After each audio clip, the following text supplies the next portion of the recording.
بسم الله الرحمن الرحيم أتى أمر الله فلا تستعجلوه سبحانه وتعالى عما يشركون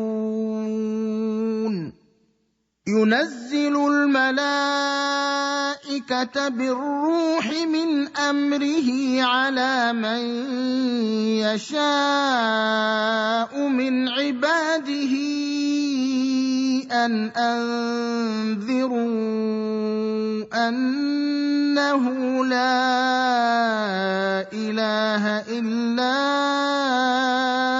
أنا فاتقون خلق السماوات والأرض بالحق تعالى عما يشركون خلق الإنسان من نطفة فإذا هو خصيم مبين والأنعام خلقها لكم فيها دفء ومنافع ومنها تأكلون ولكم فيها جمال حين تريحون وحين تسرحون وتحمل أثقالكم إلى بلد لم تكونوا بالغيه إلا بشق الأنفس إن ربكم لرءوف رحيم والخيل والبغال والحمير لتركبوها وزينة ويخلق ما لا تعلمون وعلى الله قصد السبيل رب العالمين والصلاة والسلام على سيد المرسلين محمد وعلى آله وصحبه أجمعين رب اشرح لي صدري ويسر لي أمري واحلل عقدة من لساني يفقهوا قولي. آج کا ہمارا درس سورۃ النحل آیت نمبر 98 سے شروع ہو رہا ہے. اعوذ باللہ من الشیطان الرجیم بسم الله الرحمن الرحيم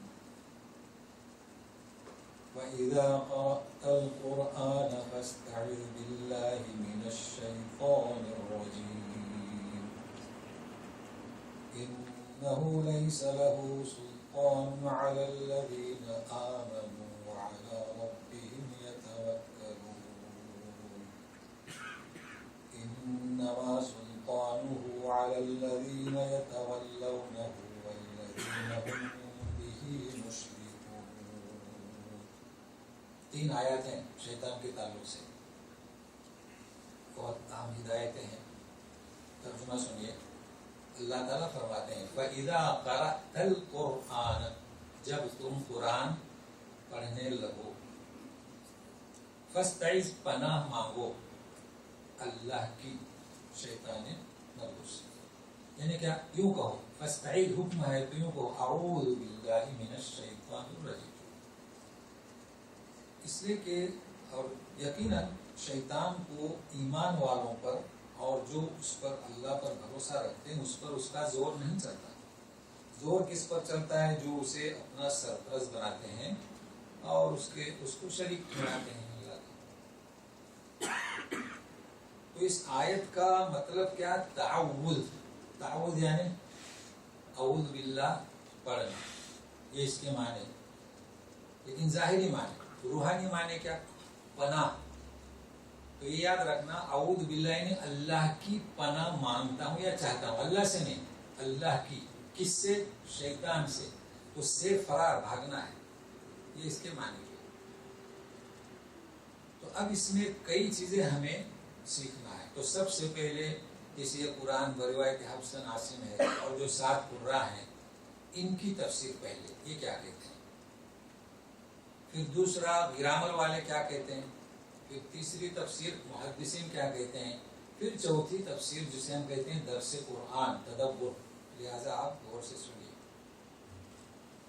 تو ائمہ قرات سارے کے سارے، یعنی فقہ کے امام کی بات نہیں کر رہا ہوں شافعیوں کی، بلکہ حفص، عاصم، یعنی کسائی اور جو 7 قراء ہیں ان کی بات کر رہا ہوں۔ ساروں کا اتفاق ہے کہ جب بھی تم قرآن شریف پڑھنا شروع کرو تو یوں کہو کہ اعوذ باللہ من الشیطان الرجیم۔ دلیل کیا؟ اللہ کا حکم ہے، بات ختم ہو گئی، کوئی جھنجٹ نہیں، اللہ کا حکم ہے۔ اب آپ پوچھیں گے سنت ہے، فرض ہے؟ نہیں، اللہ کا حکم ہے۔ ہاں یہ اور بات ہے کہ کوئی بھول گیا، کسی کو معلوم نہیں، اکثر لوگوں کو معلوم نہیں، مکاتب میں گیا پڑھیے بسم اللہ، لوگوں کو یہی معلوم ہے کہ ہر کام بسم اللہ سے شروع کرنا چاہیے، جبکہ اللہ تعالیٰ کیا فرماتے ہیں کلام کے بارے میں؟ اعوذ باللہ۔ لہذا جب بھی قرآن شریف، اچھا بسم اللہ کے بارے میں اختلاف ہوا، کیونکہ بسم اللہ کے بارے میں ایسا ہے کہ ہر کام بسم اللہ سے شروع کرو، تو جب قرآن شریف آپ نے پڑھے تو اعوذ باللہ اللہ کا نام تو آیا۔ اب سورت کے بارے میں اختلاف ہے کہ بسم اللہ سورہ فاتحہ کی آیت ہے کہ نہیں، ہر سورہ کی آیت ہے کہ نہیں، اس لیے ائمہ قرات شروع قرات سے پڑھ رہے ہیں تو اعوذ باللہ پڑھیں، بسم اللہ پڑھیں، درمیانی قرات ہے تو بسم اللہ پڑھیں نہ پڑھیں، اختیار پر چھوڑ دیا، یعنی قرہ کے یہاں کوئی الجھن نہیں۔ ایک اب ہم چلتے ہیں گرامر میں، تو ایک صاحب نے کہا کہ فَإِذَا قَرَأْتَ الْقُرْآنَ، جب تم قرآن پڑھ چکو تو اعوذ باللہ کہو۔ بات تو بہت اچھی ہے، پرویزی ہے۔ کیا کہتے ہو کہ جب تم قرآن پڑھو گے تو شیطان سے دور رہو گے، پڑھتے وقت تو اللہ کا کلام ہے، جب پڑھ چکو بند کرو تو شیطان آئے گا، اس لیے کہو اعوذ باللہ من الشیطان الرجیم۔ اب گرامر والے آئے، ابھی سوچیں کہ ہے کیا، تفسیر کیا ہے، تو سنیے، نوٹ کر لیں اذ اور اذا۔ دیکھیں قرأت یعنی کیا؟ ماضی، پڑھ چکو۔ اذا قمتم الى الصلاۃ، نماز کو کھڑے ہو جاؤ۔ اذا جاء نصر اللہ آئے، یعنی میں گرامر کا ترجمہ کر رہا ہوں ماضی کا، لیکن آپ کو معلوم ہونا چاہیے کہ اذ اور اذا میں فرق ہے۔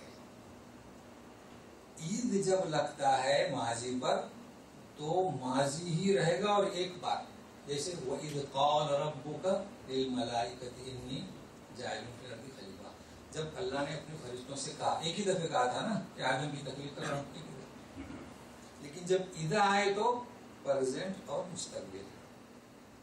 تو قرأت یعنی جب پڑھو۔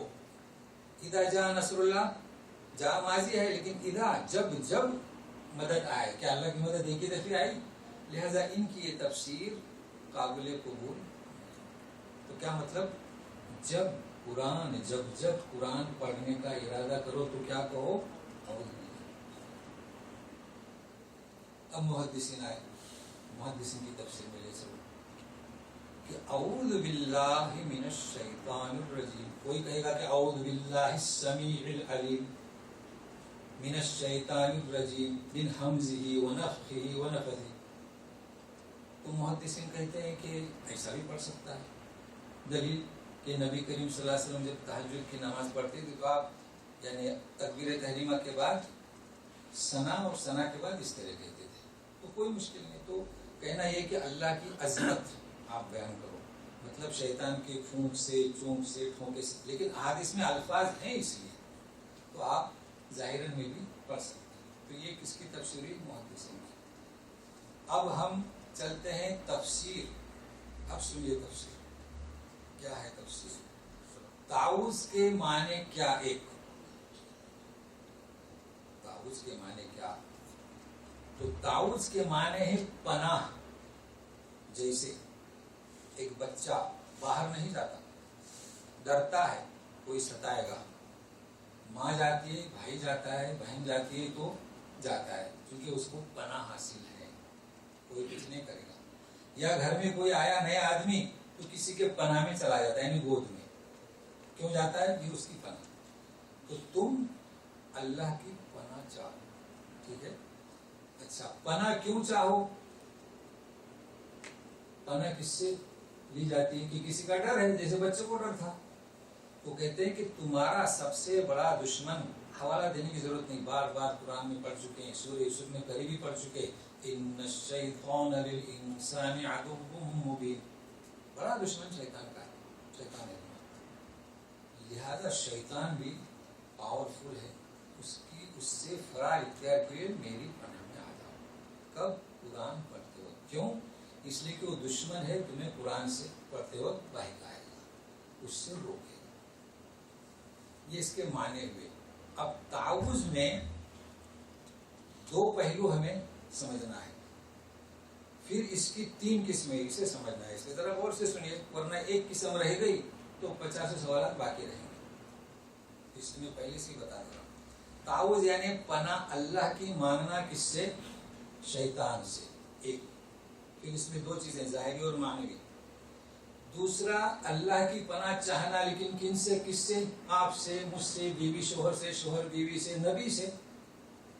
یعنی وہ شیطان سے نہیں مانگ رہا ہے، کس سے مانگ رہا ہے؟ انسان سے، چاہے وہ متقی ہو، جب نبی ہے اس میں کوئی بھی ہو۔ یعنی آپ کس سے کہ اعوذ باللہ من، کسی سے تو میں ہو گیا، آپ نے کہہ دیا اعوذ باللہ من، ہمارے یہاں کہیں گے تو غصہ ہو جائے گا کہ میں شیطان ہوں۔ تو آج آپ کو پتہ چلے گا کہ کیا ہے اور ہمیں کیا کرنا چاہیے۔ تیسرا، وہ نہ شیطان سے پناہ مانگ رہا ہے، وہ نہ آپ سے فرار اختیار کر رہا ہے شیطان، بلکہ وہ آپ کی پناہ میں آنا چاہتا ہے۔ تو 3 ہوئے تعوذ، شیطان سے فرار، انسان سے چاہے نبی سے، اور تیسرا کون سا؟ آپ ہی کے پناہ میں آنا چاہتا ہے۔ تو آپ نمبر سے سنیے۔ سب سے پہلے شیطان سے فرار اختیار کرنا اور اللہ کی پناہ چاہنا، ٹھیک ہے؟ چونکہ شیطان ہم سے قوت میں بڑا ہے، ایک چیز، علم میں بڑا ہے، 2 چیز۔ تیسرا، وہ کسی پارلیمنٹ میں طے نہیں ہوا ہے کہ مسلمانوں کو مارو کشتوار، یہ کسی سیاہ دہشت گرد کی جماعت میں طے نہیں ہوا ہے کہ مسلمانوں کو آہستہ آہستہ ختم کرو، نہیں، سب سے بڑا دربار، وہاں سے پرمیشن ملا ہے کہ گمراہ کرو۔ تو فرق ہوا نا، 3 باتوں میں ہم سے زیادہ قوی ہے۔ اب دلیل کیا؟ آپ نکالیے سورہ اعراف آیت نمبر 27، انہ یراکم هو وقبیلہ من حیث لا ترونہم۔ دیکھیے ہم سے طاقت میں زیادہ ہے کہ وہ کیا قبیلہ تمہیں دیکھتا ہے، تم اسے نہیں دیکھتے۔ ہم مرئی ہے، وہ غیر مرئی ہے، نظر نہیں آتا، ہر جگہ پر ہے، کچھ بھی کر سکتا ہے، ہم بے بس۔ تو طاقت میں زیادہ ہے، فیملی رہتی ہے محلوں میں، گھروں میں، بلڈنگوں میں، مسجدوں میں، اسکولوں میں، ہر جگہ، اور ہم دیکھتے ہیں۔ ایسے سے تمہیں فرار اختیار ہے۔ اچھا، دربار کون سا؟ یہ تو لوگوں نے طے کر لیا اپنی اپنی جماعتوں میں کہ کشتوار ختم کرو، نہیں کر سکتے۔ مگر اس نے کس دربار میں؟ آیتیں بتانے کی ضرورت نہیں، بہت آیتیں ہیں، مگر اس درس کی مناسبت سے سورہ 7 82 آیت، فَبِعِزَّتِكَ لَأُغْوِيَنَّهُمْ أَجْمَعِينَ، تیری ذات کی قسم، تیری عزت کی قسم، ساروں کو گمراہ کر کے رکھنا۔ اور اسے اجازت ملی تو کس قدر وزنی ہے وہ، کیسی اجازت ملی، مگر علم بھی زیادہ ہے، تجربہ بھی ہے۔ وہ کیسے؟ اسے پتا ہے کہ اس کی طاقت کتنی ہے، اس کی قدرت کتنی ہے، کسے گمراہ کر سکتا ہے، فوراً بولا آیت نمبر 7 83، الا عبادک منہم المخلصین، کیا کہا؟ کہ میرا بس تو سبوں پر نہیں چل سکتا، میرا بس مخلص بندوں پر نہیں چلے، یہ اس نے کہہ دیا۔ تو طاقت بھی ہے لیکن اس کی وہ ایک محدود ہے، اسی لیے حکم ہو رہا ہے کہ تم ایسے دشمن سے میری پناہ میں آ جاؤ، قرآن شریف کا مطالعہ شروع کرو۔ کیوں؟ تو وہ تمہیں گمراہ کرے گا۔ اب سنیے، شیطان سے پناہ جانتے ہیں، ایک ظاہری ایک باطنی۔ تو پہلے باطنی سے فارغ ہوتے ہیں کلام پاک، اور اس نے کہا ہے کہ میں اب گمراہ کرے گا تو سب سے اچھی چیز اس کے نزدیک گمراہ کرنے کون سی کلام پاک، لیکن کیونکہ ہمارے لیے ہدایت کیا؟ کلام پاک، رحمت کلام پاک، نجات کلام پاک، اس سے اس نے گمراہ کر رکھا ہے۔ اب گمراہ کیسے کیا ہے جانتے ہیں؟ عوام الناس کو لیجیے گمراہ کر دیا۔ کسی بھی عام آدمی سے کہیے کہ آئیے کلام پاک کو سمجھے، یہ ہمارا کام تھوڑا ہی ہے، یہ تو مولیوں کا کام ہے۔ ہو گیا؟ کر دیا کام؟ کر دیا کام۔ چلیے قرآن شریف پڑھنا سیکھیں تو قرآن کھانی، کر دیا کام۔ یعنی میت کے لیے پڑھتے رہو اور وہ اترا ہے زندوں کے لیے۔ اچھا، اب آپ کہتے ہیں کہ مولیوں کا کام، مولیوں پر بھی ہاتھ صاف کر دیا، کر دیا؟ کبھی دیکھا مولیوں کو کہ درس قرآن دیتے ہیں؟ نہیں۔ کیوں؟ کیسا ہاتھ صاف کر دیا؟ میں تو یہ سمجھتا تھا کہ مدارس میں صرف یہی سمجھایا جاتا ہے کہ قرآن اترا مکے میں، سمجھا گیا ہندوستان میں، کر دیا کام شیطان نے؟ کر دیا کہ نہیں؟ قرآن اترا کہاں؟ مکے میں، سمجھا کہاں گیا؟ ہندوستان میں، مدرسوں میں۔ اب جب سمجھا گیا ہندوستان میں، اب محنت کی ضرورت ہی نہیں، ختم ہو گیا۔ جب سمجھا گیا تو سمجھاتے کیوں نہیں؟ اب مجھے بڑا افسوس ہوا، میں یہ سوچ رہا تھا کہ آج کل جو دنیا جو مخلوط ہوئی ہے شاید اس میں کمی پن آیا ہوگا، لیکن اس میں اضافہ ہوا۔ اب تو مثالیں دے کر سمجھا رہے کہ امام بخاری فارسی تھے، کیا تھے؟ دیکھو انہوں نے عربی میں کتاب لکھی تو عجمی سمجھے ہوئے، مگر انہیں پتا نہیں کہ امام بخاری کہاں آ کر سکا۔ ہمارے یہاں جو علماء گئے وہ کہاں سے گئے؟ مدینہ سے گئے، دیکھیے مدنی ہے نا۔ تو بہرحال یہ شیطان کام کر دیا ہے۔ اب اس شیطان نے جب یہ کام کیا ہے، جانتے ہیں ایک اہل علم نے کیا خوب بات کہی کہ جو شخص سمجھا نہیں اور وہ سمجھتا ہے کہ میں سب سمجھا ہوں، ان سے بھاگیے۔ اب بھاگیں گے؟ ایک صاحب قرآن تو پڑھنے بھی نہیں آتا، کچھ سمجھتے ہی نہیں، اور انہیں زعم ہے کہ وہ سمجھے ہیں، تو ان سے بھاگنا ہے۔ کہتے ہیں ایسا بھاگو جیسے شیر۔ اور ایک صاحب سمجھے ہیں مگر وہ سمجھتے ہیں کہ میں نہیں سمجھا، انہیں آپ سمجھائے کہ نہیں، محنت کرو۔ اور ایک صاحب کو کچھ آتا نہیں، اب وہ بھی کہتے ہیں مجھے کچھ آتا نہیں، ان کے ساتھ ملتے رہو، ان سے کہیے کہ چلیے پڑھیے۔ یہ حقیقت ہے۔ اب ہم کیا کہیں؟ درس قرآن سے یہ بھی شیطان، ہمارے لیے ہدایت قرآن، جب درس قرآن دیں تو 25 سوال کس جماعت سے؟ کلام پاک ہے۔ تو یہ شیطان نے گمراہ کر دیا ہے۔ تدبر قرآن میں علماء بھی اس میں نہیں کر رہے ہیں اور نہ عوام، تو اب یہ کس کے حوالے کر دیا جائے؟ شیطان کام کر دیا۔ یقین مانیے کہ ہر مسجد میں، ہر محلے میں اگر یہ کتاب کے دروس اور احادیث شریفہ کے دروس، ہمارے سارے اختلافات ختم ہو جائیں، مگر نہیں ہو رہے، تو ہم یہی دعا ہی کر سکتے ہیں اور کیا کر سکتے ہیں۔ تو سنیے مزید، اب یہ اور بھی کام کیسے کر رہا ہے دیکھیے۔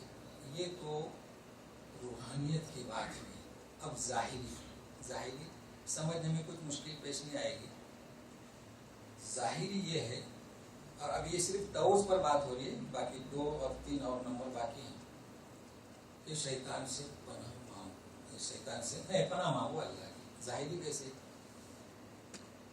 ظاہری ایسی ہے کہ دیکھیے ابراہیم اسلام کون نہیں جانتا کہ جب جا رہے تھے مینا تو شیطان آ کے راستہ روکا کہ نہیں؟ جی، اس لیے کچھ مشکل نہیں آئے گی۔ لیکن دیہاتوں میں اور پہاڑوں میں رہنے والوں کو عین الیقین، دیہاتوں میں جو رہتے ہیں پہاڑیوں میں، وہ دن دہاڑے چلتے تو شیطان سامنے آ کے راستہ روکتا ہے، ساتھ آگے کھڑا رہتا ہے۔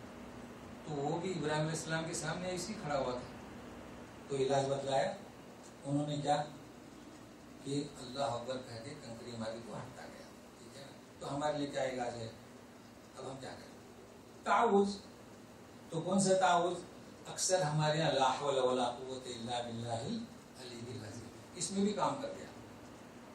جیسے لا الہ تو لا الہ، اب آپ جائیے مکاتب میں، لا سبحان اللہ کلمہ تمجید ہے تیسرا، سبحان اللہ الحمدللہ ولا الہ الا اللہ اکبر ولا حول ولا قوت الا باللہ العلی العظیم۔ دیکھیے یہ علی العظیم کیسے ہو گیا؟ الا باللہ تو علی العظیم، یہ تو اس کی ظاہری شکل ہوئی، لیکن معنوی شکل، معنی کیا ہے؟ دیکھیں، لا حول ولا قوت، مترادف الفاظ نہیں ہے، سمجھنے کی کوشش کریں کیا مطلب۔ سامنے سانپ ہے، سامنے جن ہے، جن سے مراد وہی جو دیہاتوں میں آتا ہے، کوئی بھی نوکر لکڑہارا بن کے سامنے کھڑا رہتا ہے، ابراہیم علیہ السلام کے سامنے کے کھڑا ہوا تھا۔ اب یہ لا حول ولا قوت ہے کہ کیا مطلب؟ اس کا مطلب یہ نہیں کہ نہیں طاقت اور قوت اللہ سے، یہ ترجمہ کام نہیں کرتا۔ کیا مطلب؟ حول کے معنی کیا؟ مائنس، قوت کے معنی پلس۔ دیکھیں آپ کو سانپ نظر ہے، آپ کیا کریں گے؟ جسے تجربہ نہیں سانپ کے مارنے کا، وہ مائنس پوائنٹ اختیار کرے گا، رک جائے گا، حرکت بند کر دے گا اور ہٹے گا پیچھے، یا اس کو جانے دے گا۔ یہ ہو گیا حول۔ اور جو تجربہ کار ہے، سانپ کو مارنا جانتا ہے، ایک لٹھیا اس کے گردن پہ مارے گا، سلا دے گا، ہو گیا۔ تو شیطان آپ کے سامنے ہے، اب آپ کیا کریں گے؟ بھاگ بھی نہیں سکتے اور پھونک مارنی بھی نہیں آتی، تو لا حول، نہ ہیر نہ قوت نہ پھیر، یعنی ہم اس سے بچنے کی طاقت بھی ہمارے پاس نہیں، اس کو گرفت میں لانے کی بھی طاقت ہمارے پاس نہیں۔ کیسا تعوذ ہے؟ دیکھیے، لا حول ولا قوت الا باللہ العلی العظیم، یہ کام کس کا؟ ہمارا اور آپ کا، کہ لوگوں کو سمجھائے۔ تو یہ ہے اس کا ورد۔ بہرحال یہ بات کیسی چل رہی تھی؟ تعوذ کی۔ اور پوری دنیا میں شیطان نے اپنا ہتھ کنڈا چلا رکھا ہے۔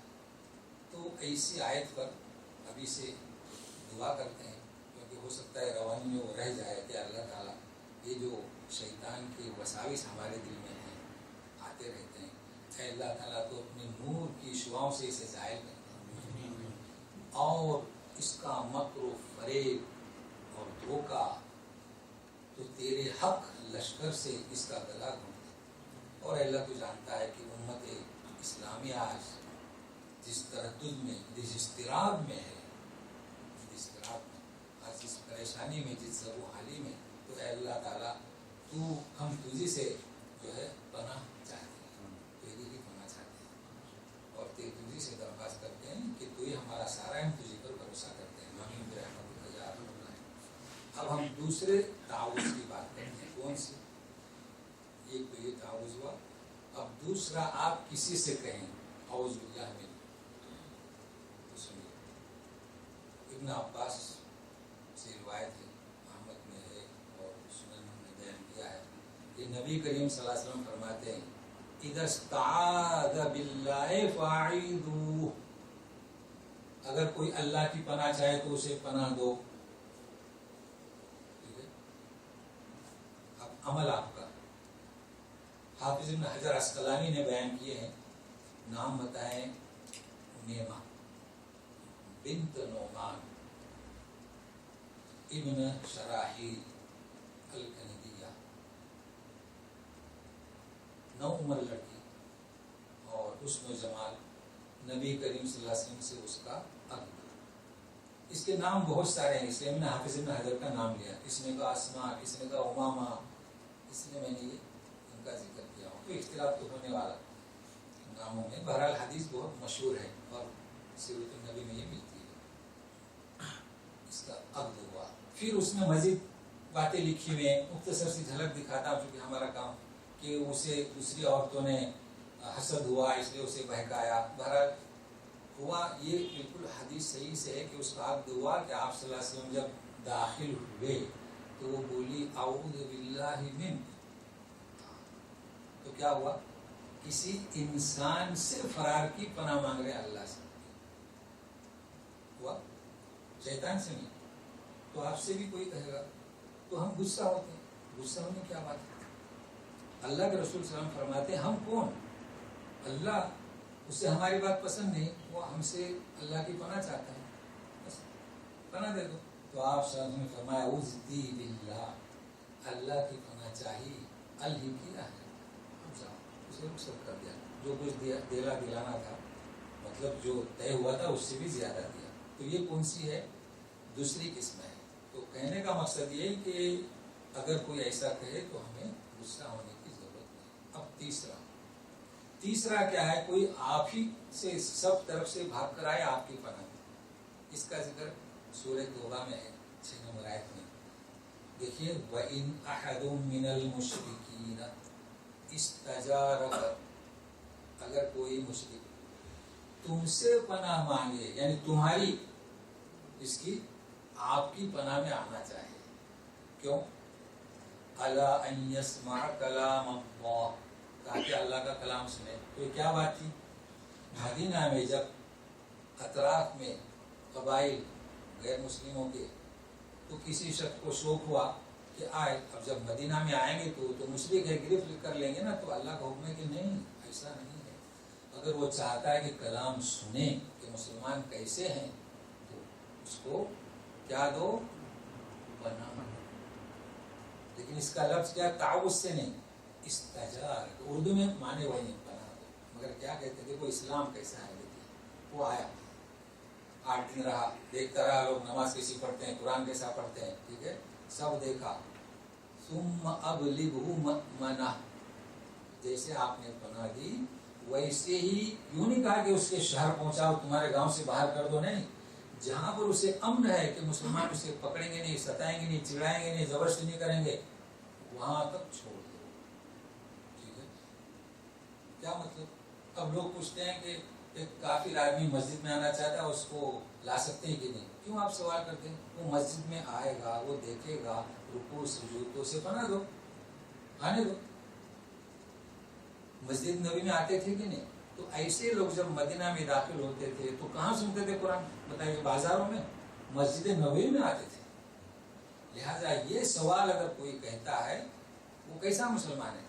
قرآن سے دور ہے. وہ سوال کرتے ہیں مسجد میں غیر مسلم آ سکتا ہے. بہرحال یہ پناہ کی بات تھی. کس سے؟ انسان سے بھی. اور ظاہر ہے کہ اس میں مسئلہ بھی تھا، وہ بھی بتا دیا. تو یہ 3 باتیں ہو گئی: اللہ کی پناہ شیطانی نفس سے، اور اللہ کی پناہ کسی انسان سے، اور کسی کی پناہ میں. اچھا، یہ پناہ کا دستور پہلے سے چلا آ رہا ہے کہ اگر کوئی دشمن ملک کا فرد ادھر آ گیا، آپ نے اسے پناہ دی، تو سارے لوگ قبول کرتے تھے. یہاں تک کہ حضرت زینب نے بھی جب ان کے شوہر ابو لاس آئے تھے اندھیرے میں، تو فوراً پکار اٹھی تھی، اجر تو ابلاس، اجر تو ابلاس، اجر تو. اور یہ حق تھا اس وقت، اور آج بھی ہے ایسا کہ پناہ دیتے ہیں. بہرحال اب ہم آگے چلتے ہیں. تو سنیے، شیطان جو ہے کیا کرتا ہے؟ اس نے وعدہ لے لیا ہے کہ گمراہ کرے. اب سنیے کیسے گمراہ کرتا ہے. کیا ہے دوسری آیت؟ إِنَّهُ لَيْسَ لَهُ سُلْطَانٌ عَلَى الَّذِينَ آمَنُوا، ایک وعدہ ربهم يَتَوَكَّلُونَ. یہ سب کچھ کرتا ہے شیطان، ہر طریقے سے ہتھ کنڈے چلا رہا ہے. لیکن سنو، اس کا زور، سلطان کے معنی کیا؟ زور. کس پر نہیں چلتا؟ ایمان والوں پر اور توکل کرنے والوں پر. ہوا قرآن شریف میں لکھا ہے. مگر کتنے ایسے ایمان والے ہیں، نماز نہیں پڑھتے، روزہ نہیں رکھتے، چوری کرتے ہیں، زنا کرتے ہیں، شراب پیتے ہیں. تو پھر یہ کیسا ایمان؟ کلام پاک میں کہ ایمان والوں پر اس کا زور نہیں چلے گا.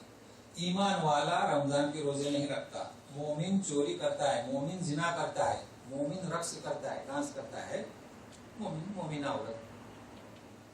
اس کا مطلب یہ ہے کہ یہ کون سا مومن؟ الا عبادک منہم المخلصین. وہ پکے مومن پر اس کا زور نہیں چلتا. تو پکا مومن کیسے بنیں گے؟ کتنی چیزیں اس میں چاہیے؟ 11 اوصاف چاہیے. کیا کرنا؟ بہت آسان ہے. آمنت باللہ ملائکتی کتبی رسولی والیوم الآخر والقدر. ہو گئے 6. صلاۃ، اقیم الصلاۃ، زکوٰۃ، روزہ، حج. 10. وعلی ربہم یتوکلون، اپنے رب پر بھروسہ. 11 اوصاف.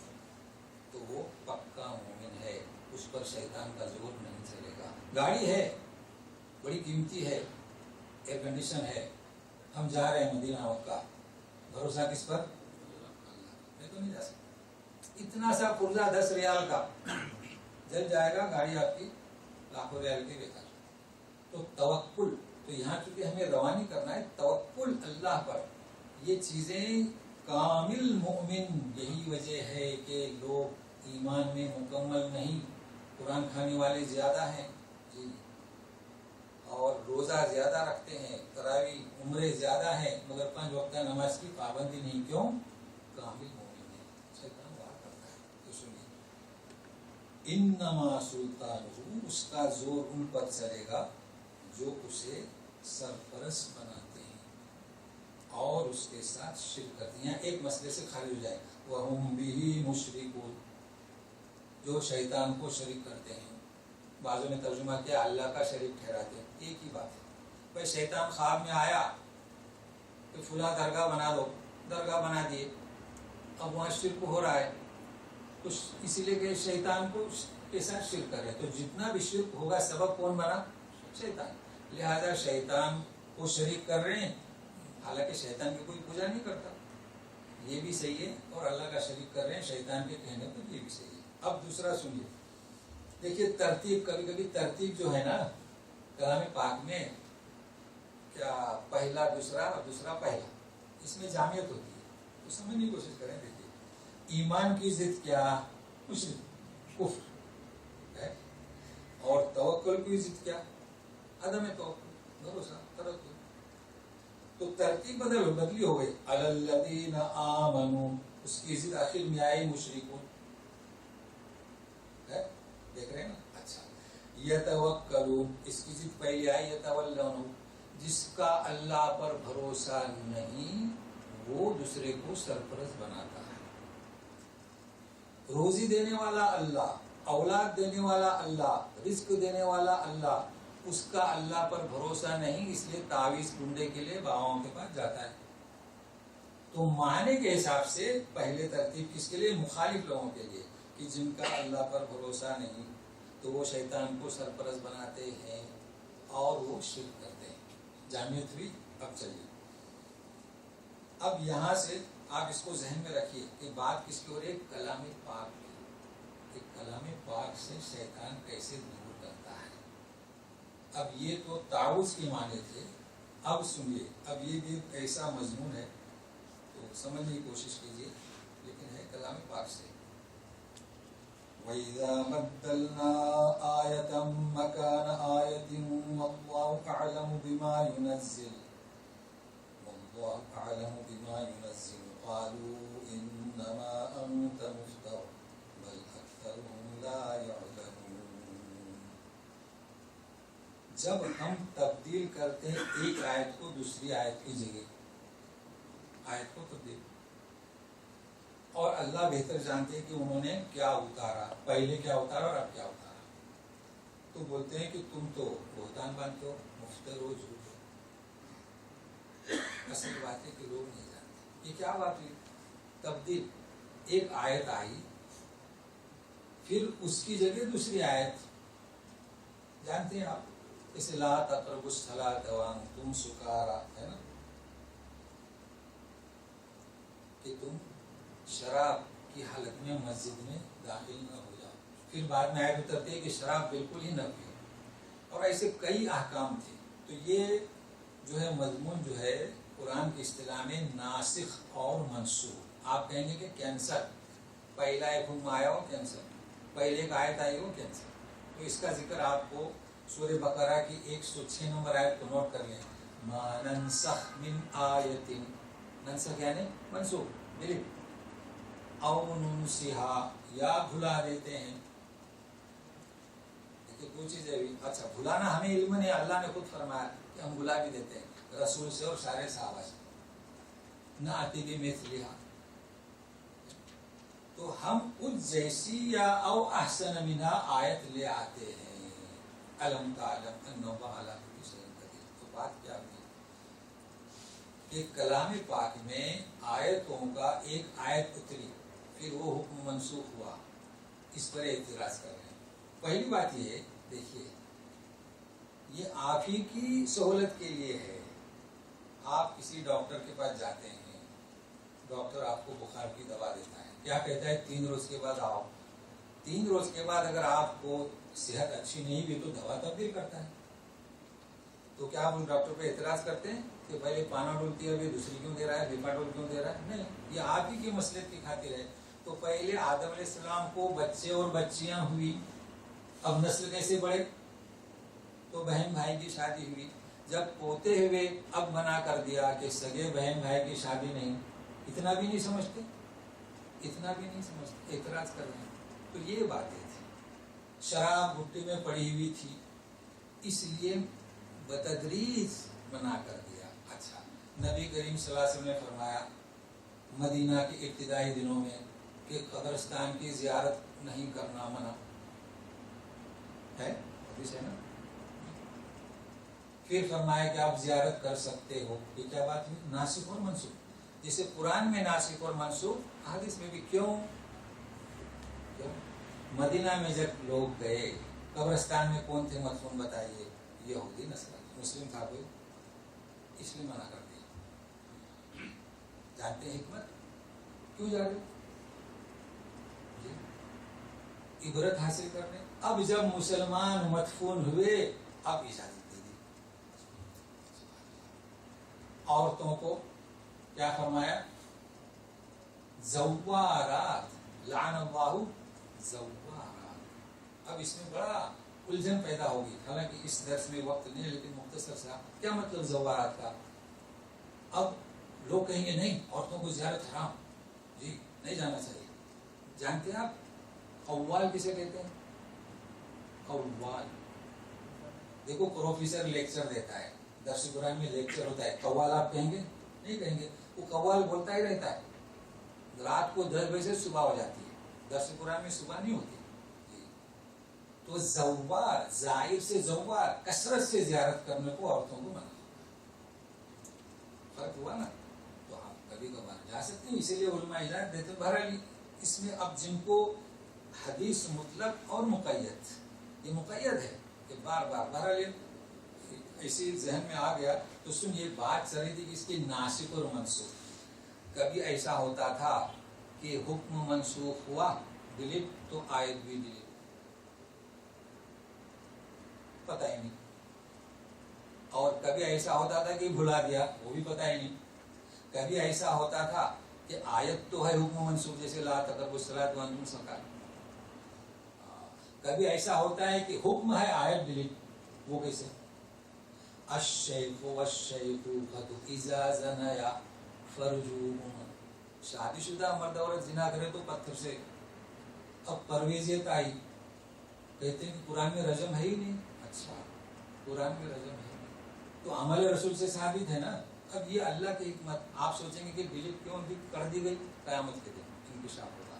تو بہرحال اب ہم عود کرتے ہیں تو یہ ہے ناسخ و منسوخ، حدیث میں بھی ہے، کلام پاک میں بھی ہے، اللہ تعالیٰ بہتر جانتے اور ہماری ہی مصلحت کے خاطر اب عود کیجیے۔ تو تم اتنا بھی نہیں سمجھتے اور کہتے ہو کہ کیا اپنے اللہ کی جانب سے کہتے ہوئے محمد صلی اللہ علیہ وسلم، تو کیا اللہ تعالیٰ کبھی ایک حکم دیں گے اور پھر نہیں دیں گے؟ کہتے ہیں کہ تم مفتری، کہہ دو اے محمد صلی اللہ علیہ وسلم، کیا کہہ دو؟ سنیے، قُلْ نَزَّلَهُ رُوحُ الْقُدُسِ مِنْ رَبِّكَ بِالْحَقِّ لِيُثَبِّتَ الَّذِينَ آمَنُوا وَهُدًى وَبُشْرَىٰ لِلْمُسْلِمِينَ۔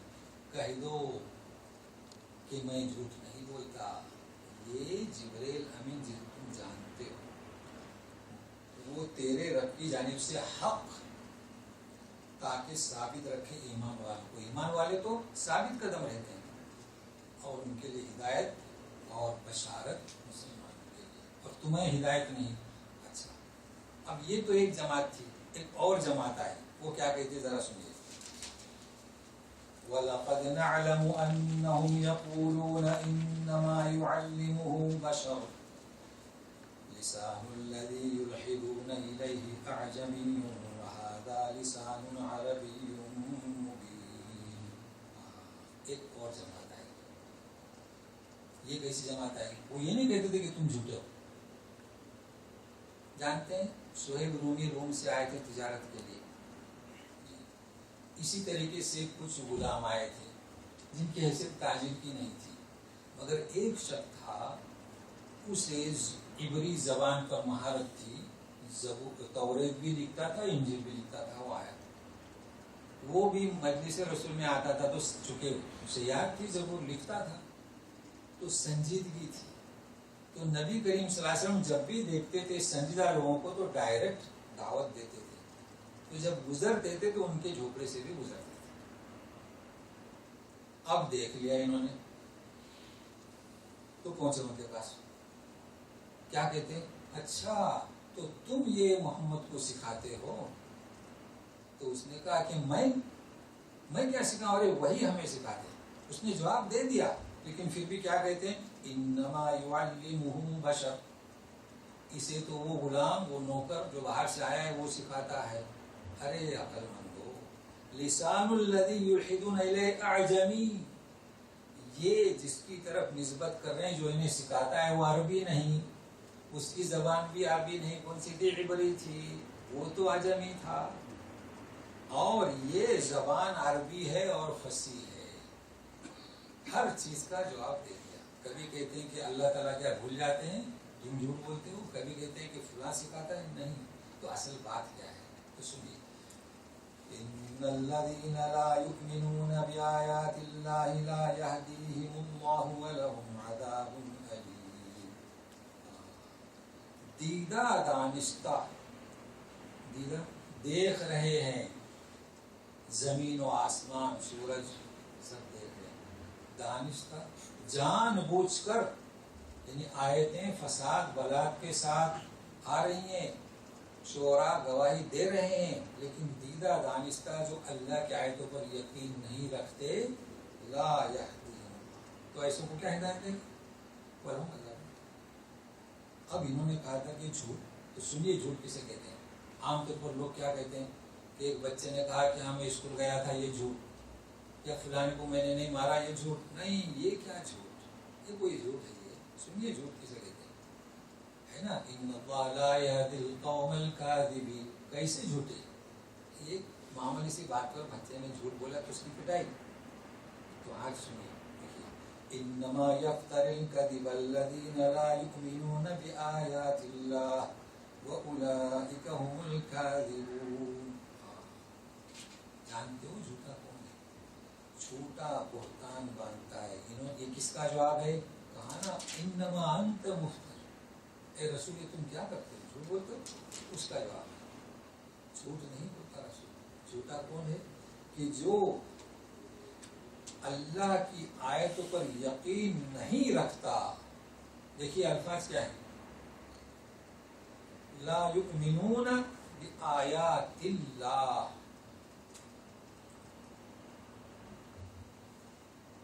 اللہ کی آیتوں پر جنہیں یقین نہیں، اولئک هم الکاذبون، یہی لوگ جھوٹے ہیں. اب ہم فوراً کہیں گے تو مشرکین مکہ، بہت آسان طریقہ ہے میدان سے نکلنے کا. جی مشرکین مکہ، اور ہم کو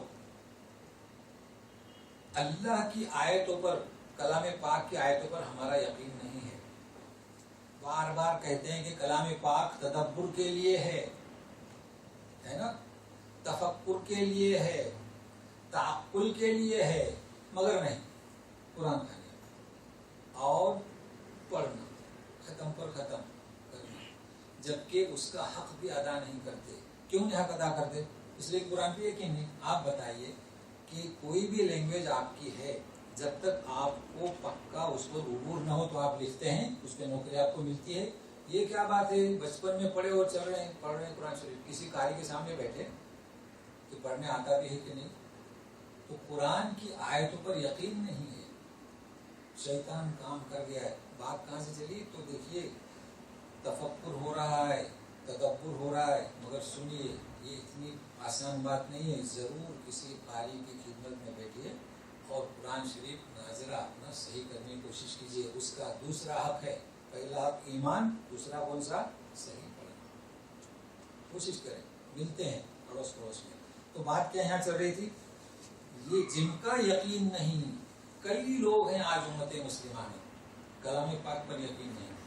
آپ کہیے ان سے کہ یہ بات کلام سے، نص سری سے واضح ہے، تو کیا کہیں گے؟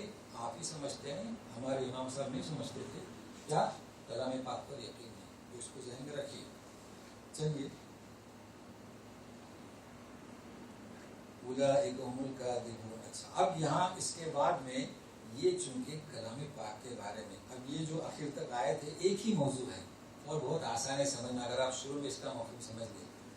یہ جو کلام پاک کے بارے میں جو اعتراض کرتے تھے نا، تو جو لوگ تسلیم کرتے تھے انہیں بہت ستاتے تھے، مارتے تھے، پیٹتے تھے، کسی کو باندھتے تھے. ایک شخص نے کہا کہ کہو محمد اللہ کے رسول ہیں، تو بولا کہ محمد اللہ کے رسول ہیں.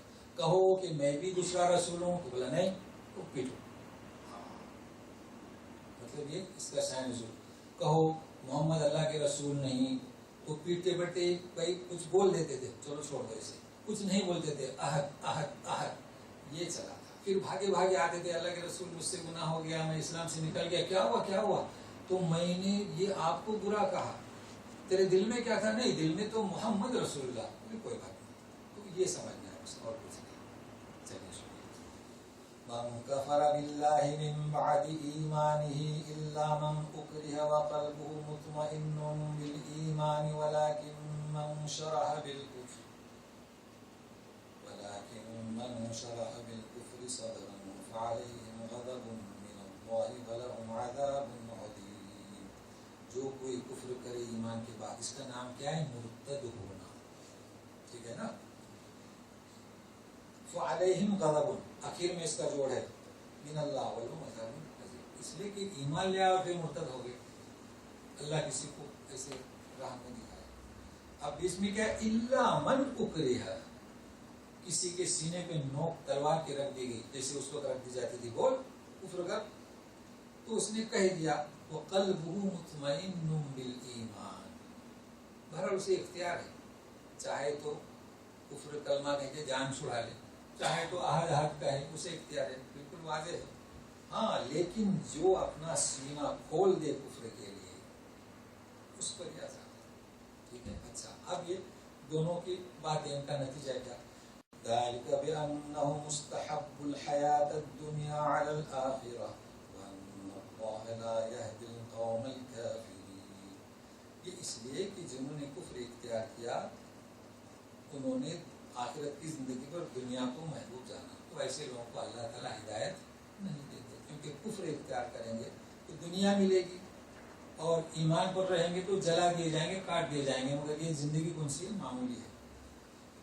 أولئك الذين طبع الله على قلوبهم وسمعهم وأبصارهم وأولئك هم الغافلون. یہی لوگ ہیں کہ ان کے دلوں پر، ان کے کانوں پر، ان کے آنکھوں پر مہر لگا دی. یہی لوگ غفلت میں ہیں. سورہ بقرہ پہلا رکوع، ختم اللہ علی قلوبہم وعلی سمعہم وعلی ابصارہم. کیسے مہر لگا دی؟ مہر کیسے لگا دی؟ دل سمجھنے کے لیے، آنکھیں دیکھنے کے لیے، کان سننے کے لیے. دیکھتے ہیں اس کے بعد بھی سمجھ نہیں رہے ہیں، سنتے ہیں پھر بھی سمجھ نہیں رہے ہیں، تو ان کی ضد کی وجہ سے مہر لگ گئی. اب جب مہر لگ گئی تو کون ہدایت دے گا؟ تو اللہ تعالیٰ نے اپنی طرف منسوب اس لیے کیا ہے کہ سبب یہ بنے. اور یہ جو کہ آپ ہی مفتر ہیں، آپ یہ غلام آپ کو سکھاتے ہیں، سب دیکھ رہے ہیں. اس کا پس منظر یہ ہے، جب تک پس منظر سامنے نہ ہو تو آیت سمجھ میں نہیں آتی. تو سنیے، اب ایسے لوگوں کے لیے کیا ہے؟ لا جرم انہم فی الآخرۃ هم الخاسرون. لا بد، ایسے ہی لوگ آخرت میں خسارے والے ہوں گے. اب ان کا ذکر ہوا تو اب جنہیں ستایا جا رہا تھا ان کا ذکر ہے، اور درس کا اختتام ہے. سنیے. ثم ان ربک للذین ہاجروا من بعد ما فتنوا ثم جاہدوا وصبروا ان ربک من بعدها لغفور رحیم. پھر تیرا رب انہیں جنہوں نے ہجرت کی بعد اس کے ستائے گے. مکہ میں تکلیف دی جا رہی، یہ ہجرت مدینہ کی بات نہیں ہو رہی ہے. ستائے جا رہے تھے، کہا جا رہا تھے کلمہ کفر ادا کرو. ہجرت کی کہاں؟ حبشے کی طرف.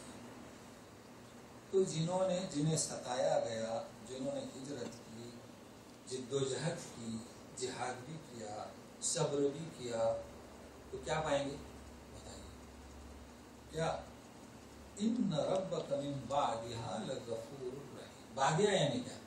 آخرت میں ہی نہیں، دنیا میں بھی. اور ہوا، تکلیف اٹھائی، برداشت کیا، تکلیفیں جھیلی، حبشہ بھی گئے، پھر واپس آئے، پھر گئے، مگر اللہ تعالیٰ نے دنیا میں بھی ان کے ساتھ رحم کا معاملہ کیا، اور آخرت میں بھی رحم کا معاملہ کریں گے. اب آخرت میں کیا رحم کا معاملہ ہوگا اسے آئندہ پر رکھتے ہیں، چونکہ ہمارا جو ہے ابھی ہم شعبان میں داخل ہو چکے ہیں تو اس کے بارے میں کچھ باتیں پیش کرنا ہے۔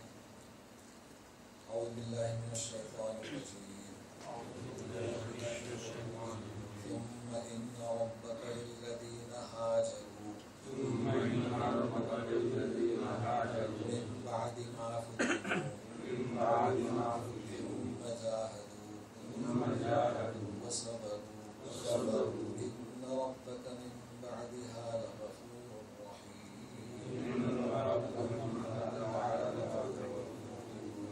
بسم اللہ الرحمن الرحیم۔ جیسے کہ آپ سے بھی جانتے ہیں کہ ہم شعبان مہینے میں داخل ہوئے ہیں اور گزشتہ جمعہ سے اب اور مزید 2 جمعہ تک شعبان کے سلسلے میں احادیث آپ سنتے رہے ہوں گے، سنتے رہیں گے خطبے میں۔ پھر اس کے بعد پھر رمضان سے تو انشاءاللہ آخری جمعہ کو رمضان کے تعلق سے بیان ہوگا۔ بات یہ ہے کہ شعبان کے بارے میں جو آپ حدیثیں سنیں گے تقریباً 3-4 مسلسل، اس میں حدیث سنیں گے کہ شعبان کے بارے میں نبی کریم صلی اللہ علیہ وسلم نے دریافت کیا گیا کہ آپ کثرت سے روزہ کیوں رکھتے ہیں، تو اس میں اعمال اوپر اٹھائے جاتے ہیں، تو میں چاہتا ہوں کہ روزے سے رہوں، جیسے کہ پیر ہے اور جمعرات ہے تو اسی طریقے سے شعبان۔ اب ذرا حدیث کو غور سے سنیں۔ ابو ہریرہ سے حدیث ہے کہ نبی کریم صلی اللہ علیہ وسلم نے فرمایا نصف، اب تو آپ لوگوں کو عادت ہو گئی نصف شعبان کے بعد یعنی 16 شعبان سے روزہ نہ رکھیں، ٹھیک ہے، یہ مطلق حدیث ہوئی۔ جیسے کہ اب اسے مقید کریں گے تو سمجھ میں آئے گی، آیتیں بھی مطلق ہوتی ہیں تو یہ مطلق حدیث ہوئی، کوئی قید ہے نہیں۔ دوسری حدیث میں پھر ملے گی ابو ہریرہ کی، بخاری مسلم، عائشہ صدیقہ کی بھی ہے کہ رمضان سے 2 دن پہلے یا 1 دن پہلے روزہ نہ رکھو۔ پہلے حدیث میں کیا تھا؟ مطلق 16 شعبان سے، اس میں کیا ہے؟ رمضان سے 2 دن پہلے یعنی 29-30 شعبان، الا یہ کہ جو عادی ہو، تو یہ مقید ہو گئی، مقید سمجھتے نا، کوئی قید لگا دی، یعنی مطلق منع نہیں، قید لگا دی۔ کیا مطلب؟ جو جس کا عادی ہو، یعنی ایک شخص ہمیشہ ہر پیر کو ہر جمعرات کو روزہ رکھتا ہے، رکھتے ہیں نا کچھ لوگ 13, 14, 15 کو رکھتے ہیں، مگر یہ مثال صحیح ہے جمعرات کو یا پیر کو، تو اب 29 شعبان کو جمعرات آئی یا 30 شعبان کو جمعرات آئی، وہ روزہ رکھ سکتا ہے۔ اسے کیا کہیں گے؟ حدیث کو مقید۔ وہ اس لیے ہے کہ حدیث ہے کہ یوم شک کے دن روزہ رکھنا منع ہے، یعنی 30 کو آپ روزہ رکھیں کہ اگر رمضان کا چاند کل ڈکلیئر ہوا تو میرا رمضان کا روزہ ہوا، نہیں، ایسا نہیں، یہ سہولت نہیں۔ اگر اعلان ہوا تو روزہ قضا کریں، یہ مسئلہ ہے۔ تو اچھا، عائشہ صدیقہ فرماتی ہے کہ رمضان کے سوا کوئی ایسا مہینہ نہیں جس میں آپ پورا روزہ رکھتے تھے الا شعبان، الا چند روزے کے مقید ہو گئی۔ تو معلوم ہوا کہ آپ صلی اللہ علیہ وسلم شعبان کے روزے رکھتے تھے مگر الا چند روز، تو پورے شعبان کے روزے نہیں۔ اب مطلب کیا؟ مطلب یہ ہے کہ جو فرد سال بھر روزے نہیں رکھتا تو اسے چاہیے کہ 16 شعبان سے روزہ رکھ کر اپنے آپ کو کمزور نہ کرے بلکہ رمضان کی تیاری کرے، ٹھیک ہے۔ اور جو فرد پہلے سے روزے رکھتا ہے وہ تو عادی ہے، تو اس کو 16 شعبان کے بعد اگر جمعرات اور پیر کو روزہ رکھے گا وہ تو عادی ہے۔ اچھا، اب اگر کوئی فرد پورے شعبان کے روزے رکھنا چاہتا ہے تو وہ تو عادت ہو جائے گی اسے 15 دن کے بعد، لیکن پھر بھی آخر میں چند روزے چھوڑ بات والے، یہ تو بالکل یعنی پلس بات ہے۔ لیکن اب مائنس بات، اب کہاں لکھا ہے کہ نصف شعبان ہے؟ حدیث میں کہیں نہیں لکھا ہے۔ نصف شعبان یعنی کیا کہتے ہیں اسے؟ برات، ہاں جی برات، شب برات کا روزہ ہے ہی نہیں حدیث میں۔ لوگ بس اور وہ رکھتے ہیں میرے خیال سے 14 اور 15 جی، تو یہ روزے کا نام ہی نہیں ہے۔ شعبان کے روزے کی بات ہے، اس کی یہ شکلیں ہیں جو بیان کیا ہے ہی نہیں۔ اچھا، پھر دوسری بات کہ سورہ دخان میں انا انزلناہ فی لیلۃ مبارکہ، برکت والی رات میں، فیہا یفرق کل امر حکیم، سارے احکام فرشتوں کے حوالے کر دیے جاتے ہیں. مطلب لوح محفوظ میں احکام ہیں تو وہاں سے احکام 1 سال کے فرشتوں کو حوالے کر دیے جاتے ہیں. کون کہاں پیدا ہوگا، کس کو رزق ملے گا. تو پھر قرآن شریف کے بارے میں کیا، انا انزلناہ فی لیلۃ القدر ہے نا.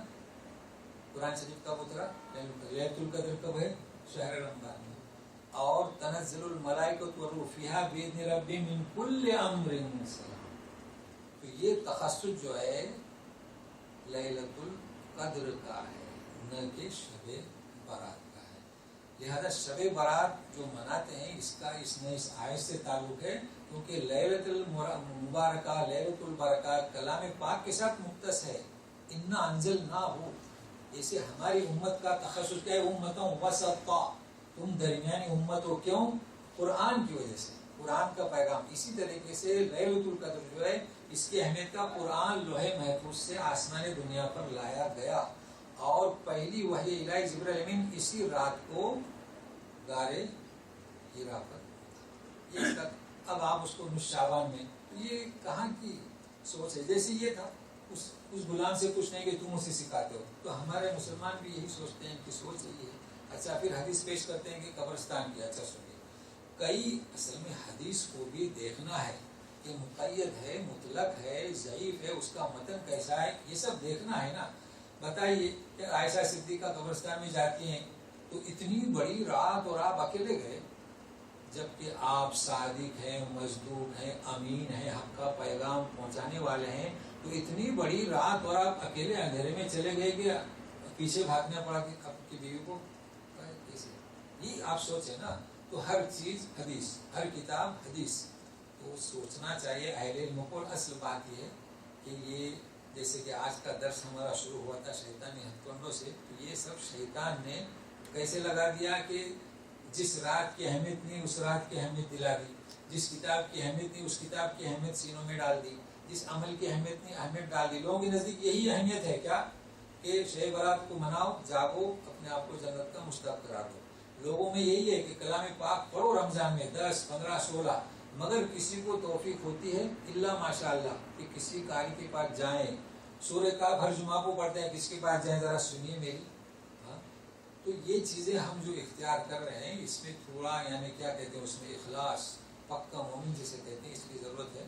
تو بس اس مناسبت سے، اور انشاءاللہ پھر آخر میں جیسے کہ رمضان کا استقبال ابھی ٹائم ہے کافی، جب سورہ نحل ختم ہوگی تو اس وقت رمضان کا استقبال اور عید کا استقبال اور روزے اور تراویح اور اعتکاف اور زکوٰۃ اور شوال کے روزے انشاءاللہ آئندہ ارادہ ہے.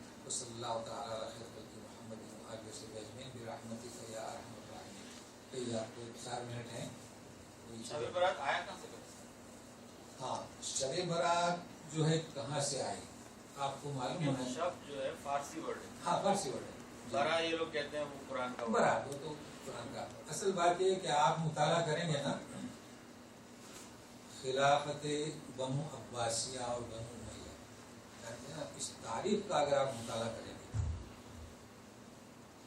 تو شیعہ جو ہے، ایک تو یہودیت اپنی جگہ پر، لیکن شیعہ یہاں سے، یہودیت تو خارج ہے ہمارے میدان سے، لیکن شیعہ داخل ہے.